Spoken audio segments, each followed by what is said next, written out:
Cenjene dame, dragi gospodje, prisrčen pozdrav v družbi Sportkluba. Pred nami je še zadnja tekma 6. kroga prve lige Telemach in še drugič v tem tednu je Sportklubova ekipa obiskala Fazanerijo po četrtkovi kvalifikacijski tekmi za Evropsko ligo, ko je tukaj Šturm Muro ognal s 3:1.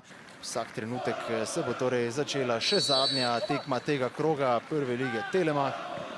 Mura takoj v napad, poglejmo, če je lahko to tudi takoj priložnost, nevarna žoga pred vrata. Mura je zares odločno krenila, moči znova izenačene in Celjani so takoj krenili v napad. Prvič je pri žogi Vrbanec, zdaj je tudi zanj zelo pomembno, da ne bo spet se odpira priložnost za strel, tokrat Vrbanec v domač blok. Pa še enkrat isti igralec, to je bilo zelo nevarno.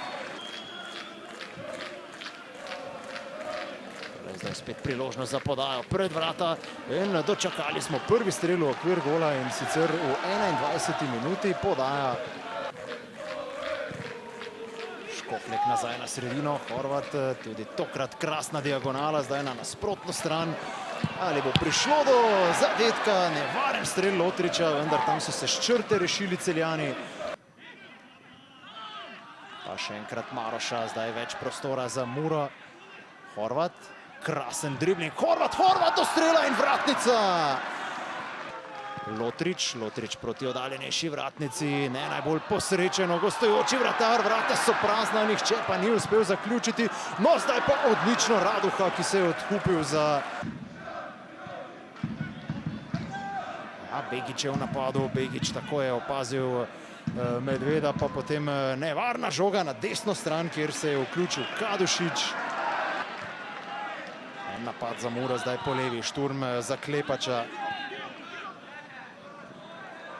Klepač do strela, projektil proti vratom Raduhe, ki pa je dobro odbil. Vključil se je Kadušič. Pa nevaren poskus za Celjane, ali se je tam žoga tudi dotaknila enega izmed branilcev. Vendar danes mislim, da nevarnosti za prekinitev vseeno ne bo, nekaj težav imajo med tem Celjani na desni strani, ampak Celjani so v nevarnem protinapadu. Tole je pa bilo zdaj zelo nepotrebno za res grd štart in videli bomo rdeči karton zaradi tiste reakcije.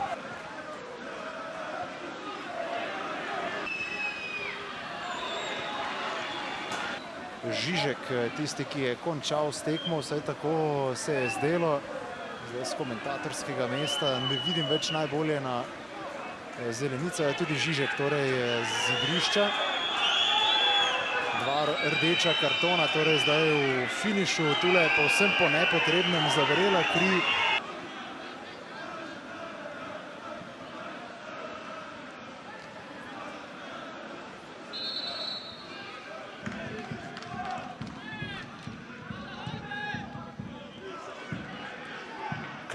Klepač je v kazenskem prostoru, Klepač in gol!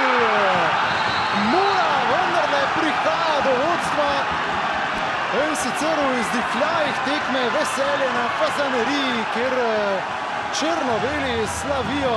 Zdaj si upam trditi zmago, kajti za res malo časa je še do konca srečanja. Tule so domači nogometaši, zmeda je bila tam pred vrati Florjana Raduhe, Klepač pa je bil tisti, ki je bil dovolj vztrajen po levi strani, da je takole prišel do podaje.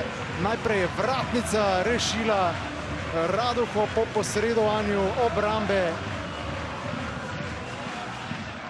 V drugem delu pa tudi Kaja Cipota in oba sta torej super pomembna ob zadetku za Muro. Zdaj so Celjani imeli svojo priložnost.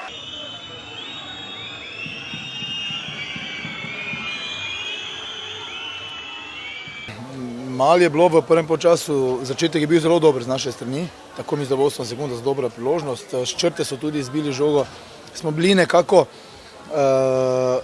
nepravilno razporejeni. Enostavno v drugem polčasu smo postavili boljše, smo malo naredili par korekcij, predvsem v pozicijah, ki želimo, in mislim, da smo potem spravili Celje v čisto defanzivno pozicijo. Po vsaki zmagi je samozavest malo višja, to je normalno, ne? Ampak zelo pomembno je, da smo danes mi zmagali z 1-0. To je zelo pomembno. Ja, seveda nam je odleglo, dolgo smo čakali na to zmago. Zdaj smo jo končno dosegli, pokazali smo zelo dobro igro. Bili smo prava ekipa, delali smo do konca in to nas je nadgradilo. Zato smo dosegli ta gol proti koncu in zmagali. Pa ja, mi smo že prejšnje tekme dali svoj maksimum, nekako se nam ni izšlo. Vedno smo bili kaznovani za neke male napake, ampak danes je bilo vse top in zato so tudi 3 pike ostale doma. Ma ne, s predstavo ne. Seveda Mura je potem v drugem polčasu, nekako v začetku drugega polčasa bila boljša, prevzela pobudo, ampak v teh nekih kritičnih momentih smo se uspeli potem nekako dvigniti iz tega in smo nekako potem, se mi zdi, mi bili celo v nekem obdobju tekme izgledalo, da bomo mogoče celo mi prej prišli do zadetka. Potem so se zgodile pač neke stvari, ki ne sodijo na nogometna igrišča, ampak vse to je tudi del tega. Na koncu je Mura bila spretna za tisti zadetek. Škoda seveda, na koncu tudi točka na gostovanju v Fazaneriji proti dobri Muri bi bil pozitiven rezultat, ampak nimamo kaj. Ta tekma se je končala, kot se je, treba je pač iti naprej in se pripraviti na naslednjo tekmo. Ma ne, težko bi rekel zdaj, da zaradi tega se na koncu koncev smo mi bili z 10 igralci, prav tako Mura, tako da težko, ampak seveda mi bi raje videli, da do tega ne bi prišlo. Te neki kartoni so se potalili, da rečem, ki niso v prid nobenemu, ne nam, ne Muri. Ja, res je, prvi polčas mislim, da smo odigrali zelo dobro, si ustvarjali več priložnosti, potem drugi polčas smo se mi zdi, da malo preveč povlekli nazaj, ampak vseeno mislim, da smo imeli dovolj priložnosti iz kontranapadov, da bi tekmo obrnili sebi v prid, na koncu ta nepazljivost v obrambi in spet smo izgubili točke. Sigurno, da vzdušje ni dobro, ampak moramo se pobrati, prvenstvo je še dolgo. Že v petek nas čakajo Radomlje, tako da pač nimamo kaj, moramo samo naprej delati in jaz verjamem, da bodo rezultati prišli.